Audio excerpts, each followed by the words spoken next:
Hello everyone, my name is Antonino Marvuglia from the Luxembourg Institute of Science and Technology, and I'm glad today to present this paper on behalf of my co-authors Rembrandt Coppelar and Benedetto Rugani. In this paper, we apply a type of individual-based simulation, namely the agent-based microsimulation, to investigate the effect of green roofs on the reduction of mortality cases among elderly people induced by the occurrence of heat waves up to the year 2090. For the sake of this model, we include in the category of elderly people all those inhabitants who are older than 65 years of age, because this was identified as a risk category in this perspective. The model is implemented in the widely used ABM software NetLogo and applied to 4 European cities. In this map you can see the locations of the 4 cities, and on the right hand side you can see a screenshot of the model interface realized in NetLogo. Population and land use data of the studied cities were used to allocate the elderly people to areas in the city with buildings on which the green roofs could be installed. Future temperature scenarios are built using the IPCC representative concentration pathways, which give future temperature projections based on an ensemble of climate models. The table shows the mean and the likely temperature rise range for each scenario, but data are also available per country and per month. However, these scenarios do not provide daily data. Therefore, in our simulation, a dataset with daily variability was obtained by superimposing the monthly temperature average taken from the IPCC scenarios to the variability recorded for 2016, for which the air temperature and the humidity was recorded every day by weather stations located in the studied cities. To simplify the procedure, the simulated outdoor temperature was then considered equal to the indoor air temperature and equal across each studied city.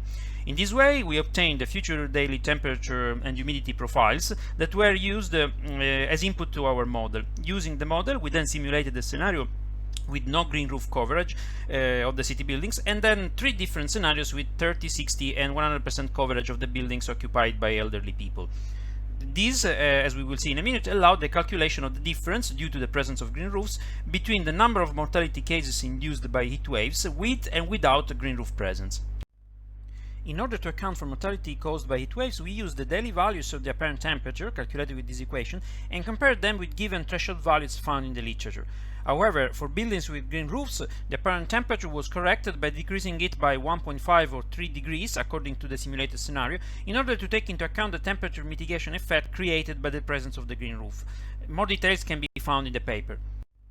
For each city, 8 types of scenarios were then simulated, one with no heat wave and the others with the presence of heat waves in 5 different temperature years, but with different values of the percentage coverage of the green roofs in the city and different values of the temperature reduction induced by the presence of the green roofs.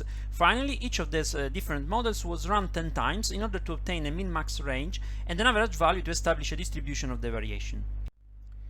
This slide shows the results for the first city. For each scenario, the boxes indicate the minimum and maximum value of the mortality cases obtained over the 10 simulation runs, while the diamonds indicate the average mortality over the 10 simulations. On the right hand side of the graph, in purple, one can read the number of additional mortality cases which occur with respect to the background mortality, meaning the mortality cases that would occur anyway because of other cases not related to heat waves. They are represented with the purple crosses in the graph. Background mortality was simulated for each agent using a uniform probability roll between 0 and 1 every 24 hours. If the roll fell below the mortality rate per day, which was calculated distributing equally across the year the total number of deaths obtained from statistics, then the agent was removed from the simulation as if mortality had occurred. The table shows the reduction in heat wave mortality cases after subtracting the background mortality with respect to the case of the absence of green roofs, meaning with 0% green roofs coverage. As one can see, in 2016, in the best case, that is in the hypothesis of a 3-degree indoor temperature reduction caused by the presence of the green roof reduced heat wave mortality by over 80%. In comparison, a 1.5 temperature degrees results in a 53% reduction in heat wave induced deaths. The heat wave mortality reduction effects then reduce progressively across the years because of the increasing outside temperature along the century, but for 2090 is still high, up to 46%, despite growing outdoor air temperatures. In this slide, we present the results for the second city. In this case, we can observe an important relative reduction of mortality cases due to the presence of green roof across the years, although the effect is again, of course, progressively reduced year after year due to rapidly increasing outdoor temperatures. This slide shows the results for the third case study. In this case, the simulations show that even if green roofs were rolled out across 100% of the buildings with elderly people, they would not have a beneficial effect on heat wave-induced mortality reduction in many cases, even in the hypothesis of a 3 degrees temperature reduction capacity. The results show an apparent counterintuitive effect in this case, and that is the installation of the green roofs makes in many cases increase the mortality with respect to the background mortality instead of decreasing. But just as a side note, the percentages that are shown in the table can look worrisome, but in absolute terms, even a tenfold increase in the mortality cases, like in 2016 for one of the scenarios with 60% green roofs coverage, means just passing from a background mortality of 1 case to 11 cases. And this is visible when we read the graphs.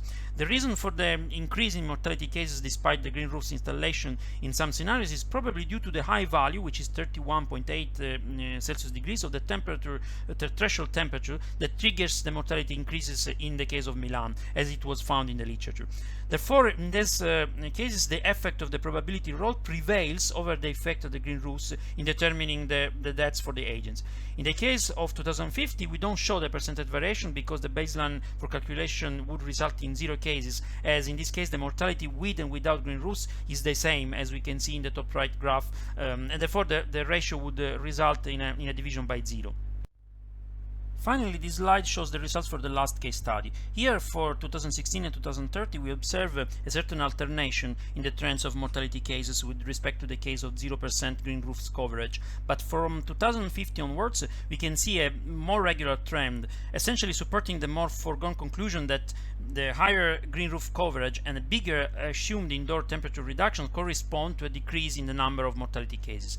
Especially for 2090, the expected percentage reduction can be very high, up to 75%. To conclude, this paper showed an application of an agent-based microsimulation model to simulate the urban heatwave-induced mortality reduction as a consequence of the potential rollout of green roofs in 4 European cities. Although the model is affected by several limitations, it showed that for the end of the 21st century, the rollout of green roofs on 100% of the buildings where vulnerable citizens reside would determine in most cases an important heatwave-induced mortality reduction. However, for the metropolitan city of Milan, the results have to be taken with more caution, because here green roofs showed relatively low or any mitigation impact in certain cases, because heat waves had already little additional mortality effects in the simulation, even in the case with no green roofs installation, due to the quite high threshold temperature that triggers additional mortality in our model. Therefore, further investigation of the relationship between temperature and mortality would be needed to shed more light on the wide range of differences between cities. But nonetheless, we can say that the results encourage in considering green roofs as a temperature mitigation technology for climate-resilient cities, taking into account demographics and aging populations. This brings me to the end of my presentation. I would like only to acknowledge the H2020 project Nature for Cities, which funded the work presented in this paper, and I would like to thank you for your attention.